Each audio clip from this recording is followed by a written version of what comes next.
Farm house లో ఉండి వచ్చిన వాళ్ళకి జోలి చెప్పుడు కాదు, అసెంబ్లీకి రా, లెక్కలు చెప్తా.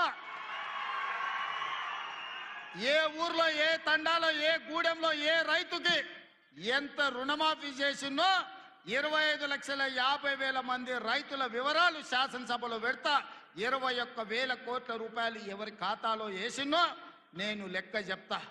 నీకు చిత్తశుద్ధి, నీకు నిజాయితీ ఉంటే రా, వచ్చే అసెంబ్లీలో నువ్వు మాట్లాడు, అడుగు. అదేవిధంగా ఆనాడు నువ్వు 5,000 రూపాయలు సంవత్సరానికి రైతు బంధు కింద 10,000 ఇస్తే నేను ఎన్నికల్లో 15,000 ఇస్తా అని చెప్పిన. కానీ ఏ రోజు కూడా చంద్రశేఖర్ రావు గారు మనం అప్పుల్లో లేవు, మనం ధనిక రాష్ట్రం, మన దగ్గర సంచుల కొద్దీ గుమ్మీల కొద్దీ రూపాయలు ఉన్నాయని అబద్ధాలు చెప్పిండు. వచ్చి చూస్తే గుమ్మీలు ఖాళీలు ఉన్నాయి. గుమ్మి కింద పందికొక్కులాగా కేసీఆర్ కుటుంబం మొత్తం తిని కూసున్నది.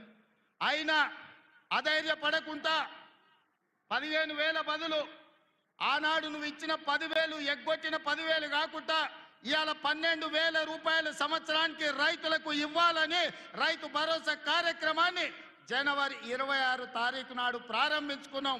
మార్చి 31 లోపల ప్రతి ఎకరాకు వ్యవసాయ యోగ్యమైన భూమికి ఎకరాకు 6,000 చొప్పున మీ ఖాతాలో వేసే పూచి నాది అని నేను ఈ వేదిక మీద నుంచి చెప్పదలుచుకున్నా. ఆయన అంటుండు ఎగ్గొడతారని. నేను నీలాక మాట చెప్పి ఎగ్గొట్టేటోని కాదు. దళితులకు 3 ఎకరాలని ఎగ్గొట్టినావు, దళిత ముఖ్యమంత్రి అని ఎగ్గొట్టినావు, డబల్ బెడ్రూమ్ ఇండ్లు అని ఎగ్గొట్టినావు. ఇట్లా చెప్పుకుంటూ వెళ్తే 100 మాటలు ఇచ్చి ఎగ్గొట్టిన చరిత్ర నీది, పంగనామాలు పెట్టిన చరిత్ర నీది. చంద్రశేఖర్ రావు 10 ఏళ్ళు పరిపాలన చేసి ప్రజల దగ్గరకు పోతే డిసెంబర్లో అధికారం కోల్పోయినావు, జూన్లో డిపాజిట్లు కోల్పోయినావు పార్లమెంట్లో. ఇప్పుడు మెదడు కూడా కోల్పోయినట్టే ఉన్నాడు ఆయన, పెద్ద మంచి ఫామ్ హౌస్లో పండుకొని. డిసెంబర్లో ఆయన అన్నీ చెప్పిండు. ఆయన గుడిలు దర్గాలకు దస్తీలు కప్పిండు, గుడిలకు పోయి దండాలు పెట్టిండు. పెట్టిన తెలంగాణ ప్రజలు 10 ఏళ్ళు పెట్టిన ఆయన అరగోసకు ఇవాళ ఆయన గుణపాఠం చెప్పి ప్రభుత్వాన్ని దించిండు. అట్లే అబద్ధాలు చెప్తే పార్లమెంట్లో గుండు 0 ఇచ్చిండ్రు, ఆయన గాడిద గుడ్డి ఇచ్చిండ్రు. అయినా బుద్ధి మారలే.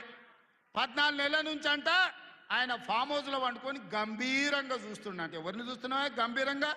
అచ్చోసిన ఆంబోతులాక నీ కొడుకుని అల్లుని ఊరు మీద వదిలినావు.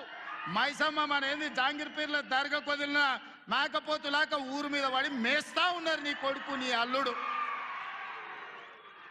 మన జాంగీర్పీర్ల దర్గా కోసుకుంటాం కదా మనం, అట్లా జాంగీర్పీర్ల దర్గాను కూడా మోసం చేసిన 100 కోట్లు ఇస్తాను మా శంకర్ చెప్తున్నాడు. ఇవాళ రాజన్న సిరిసిల్ల ఆలయానికి 100 కోట్లు ఇస్తాను, ఆ దేవుణ్ణి మోసం చేసినావు. ఈడ దర్గాను మోసం చేసినావు.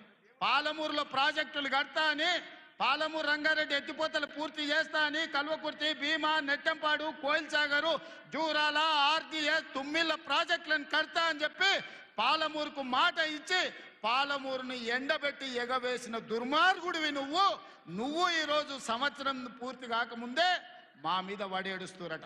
ఆయన కోసం ఎదురు చూస్తురట. ప్రజలందరూ బాధ